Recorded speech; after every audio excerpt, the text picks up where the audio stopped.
Number 10, তবে আশ্চর্যজনক অভিব্যক্তি হিসেবে কমপক্ষে অর্থে নো ফিউয়ার দেন অথবা নো লেস দেন ব্যবহৃত হয়। মানে আশ্চর্যজনক অভিব্যক্তি হিসেবে কমপক্ষে এই শব্দটা ব্যবহার করার জন্য আমরা নো ফিউয়ার দেন অথবা নো লেস দেন শব্দটা আমরা ব্যবহার করতে পারি। এখানে আমরা জানি ফিউয়ার শব্দটা সাধারণত কাউন্টেবলের ক্ষেত্রে হবে আর লেস শব্দটা আনকাউন্টেবলের ক্ষেত্রে হবে। তো উদাহরণ দেওয়া আছে no fewer than 50 men were present there. এখানে ম্যান যেহেতু মানুষ গণনা করা যায় তাই ফিউয়ার ব্যবহার করা হচ্ছে। আর no less than 50 kilograms of sugar was wasted, এখানে সুগার যেহেতু গণনা করা যায় না আনকাউন্টেবল তাই লেস শব্দটা ইউজ করা হয়েছে। নাম্বার 11 দেওয়া আছে the fewest plus plural countable noun, the least plus uncountable noun.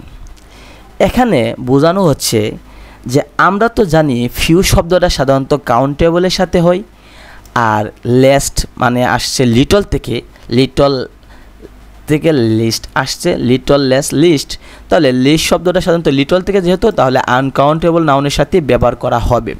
তাহলে এর আগে দা ইউজ করা হলে কেন?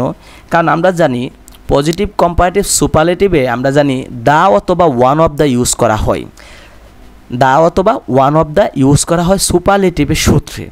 এই কারণে যেহেতু দা ইউজ করা হচ্ছে তাই ফিউ এর সুপারলেটিভ ফর্ম হচ্ছে ফিউয়েস্ট আর লিটলের সুপারলেটিভ ফর্ম হচ্ছে লিস্ট, তাই ইউজ করা হচ্ছে। অর্থাৎ নবম দশম শ্রেণীতে দেওয়া আছে পজিটিভ কম্পারেটিভ সুপারলেটিভ, যদি সুপারলেটিভ ব্যবহার করতে হয় তাহলে আমরা দা ইউজ করতে হবে অথবা ওয়ান অফ দ্য ইউজ করতে হবে। তো যেহেতু সুপারলেটিভের মধ্যে দা আছে তাহলে অবশ্যই বোঝা যাচ্ছে পরে যে শব্দটা আছে সেটা সুপারলেটিভ ফর্মের হবে।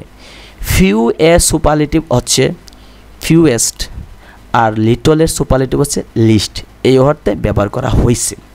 217 উদাহরণটা দেওয়া আছে আই হ্যাভ দ্য লিটল মানে, যেহেতু এখানে দা আছে তাই লিটল এর লিস্ট শব্দটাই ব্যবহার করা হবে।